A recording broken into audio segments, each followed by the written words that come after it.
Hey guys, what's going on? My name is Akil and the day has come at long last. Deadpool and Wolverine is finally here. This was one of my most anticipated movies of the year, guys.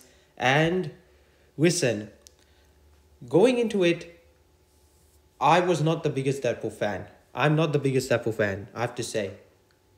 I liked the first one. I thought the second one was okay. So I knew I was gonna get that style of humor again. However, the main reason why I was most excited for it was to see Hugh Jackman back as Wolverine. And because I'd already seen the trailers, it wasn't like I was like so over the moon when he showed up in this movie. But there were some moments I was very happy. So what did I think about this movie, guys?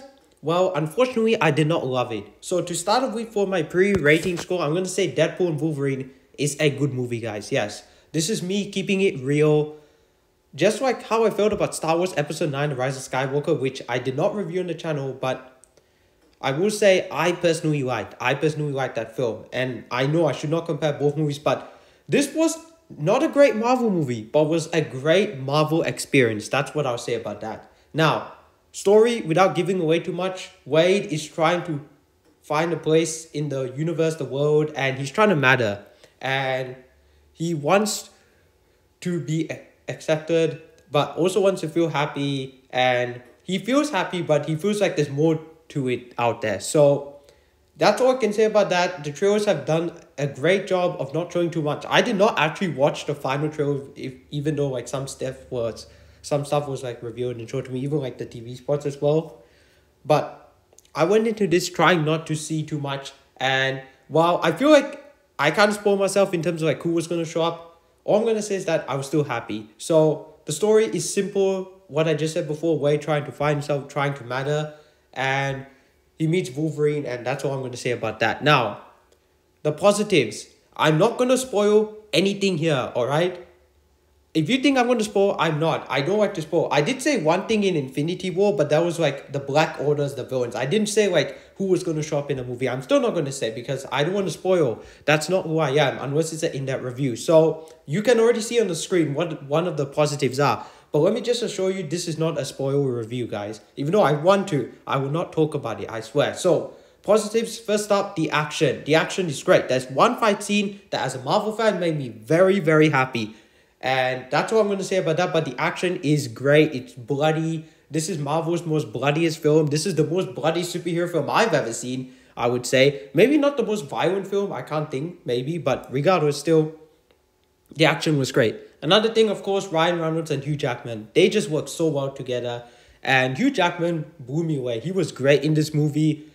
But I do have to bring something up. And it goes more into the negative side of things as to why I didn't love the film. But this movie really utilized Ryan Reynolds and Hugh Jackman to the most, I feel like, at times. And there's one fight scene at the end that also made me happy, but not nearly as much as one other fight scene. And that's all I'm going to say about that, but I don't want to ramble on too much. And speaking of which, making me happy, one final thing is the cameos. I'm not going to say who it is, what shows up, who doesn't show up. All I'm going to say is that a moment of silence for those that didn't show up, who I personally thought would show up, who some of us personally thought would show up, but they didn't. This movie still utilizes the cameos very well. And there was one that actually made me happy, and I was the only one clapping in the theater. I don't know why. My theater was kind of dead. They were laughing, don't get me wrong, but they weren't like going crazy. I feel like some of those guys may have already seen the movie before. But still, a lot of fun. The cameos, in my opinion, best movie to utilize the cameos out of the three multiverse films we've gone so far. That's just me personally. Even my brother agrees with me as well in that too, when he saw the movie and telling me about that. Now, negatives. Here we go, guys. This is why I did not love the movie. It is very fast-paced. This is a fast-paced film. It is a roller coaster ride and it never stops. And remember how before I was talking about Hugh Jackman? There's a moment with him that I wish they would slow down even more, the movie. And if you see it, you probably know what I'm talking about.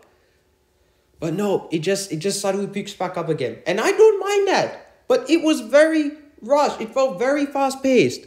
And I didn't really feel like I was like taking it all in. I feel like, okay, the movie just wants to rush to the end. You know what I mean? And I have nothing against Shawn Levy, you know, as a director. I think he's a very underrated director. Especially some of the movies that he made when I was a kid, like Nine Museum, that trilogy, especially those first two. In fact, that first one means so much to me. So there you go. And I don't love the movie now, but I still think it's fun and entertaining, just like this. But Man, this movie's fast-paced. It is. And another thing, speaking of which, it's short. This is a short movie. I wish it was like at least half an hour longer. Then some of those people that showed up, that's all I'll say about that, would have probably had a lot more screen time, which they actually did. I'm surprised how much screen time they did, but still, I wish there was more of that. That's all I'll say about that. Especially one, I wish there was more, but you know what? It is what it is. And then finally, I needed more from the villain. Cassandra Nova was a terrifying and kind of menacing villain, but I feel like I needed more from her. Some of the best villains, as we've seen in the MCU, grown to up before, like Thanos and Killmonger, you understand where they're coming from. Her, I would say, not really. I mean, Emma Corrin does a great job. So does Matthew McFadden, by the way. He's great in this movie, but Emma Corrin, I thought she was great, but I needed more more depth, more backstory, I feel like. And that's why I feel like the movie needed to be a full half hour longer, at least 2.5 hours. Like some people were thinking this has to be like a full 3-hour film. And I would not have minded that at all. Also, the final battle in this movie, without giving away too much, isn't as crazy as I thought it would be, but it was still pretty freaking awesome. And I'm not gonna say anything else in case I just bleep out something, say some spoilers, but it does remind me of a certain other MCU movie, and that's what I'm going to say about that. But overall, guys, it was a good movie. I did not love it. Again, as you can see, I did not spoil the cameos. If you felt like I was going into it too much, then I apologize. But my intention is never to ruin the experience for you guys. Overall, though, as a final score, I'm going to give Deadpool and Wolverine a 7 out of 10. It's more of a 7.5 out of 10. I didn't love the film, but I still enjoyed it. However, I had a great time in terms of the experience, in terms of seeing some people show up on the big screen. That was awesome. So those are my thoughts on Deadpool and Wolverine, guys. Next, in terms of reviews, I don't know what I'll see next. I mean, next on the list, according to my Letterboxd list I made for movies coming out this year on my watch list for 2024, is actually Venom. However, I still have not seen Argyle.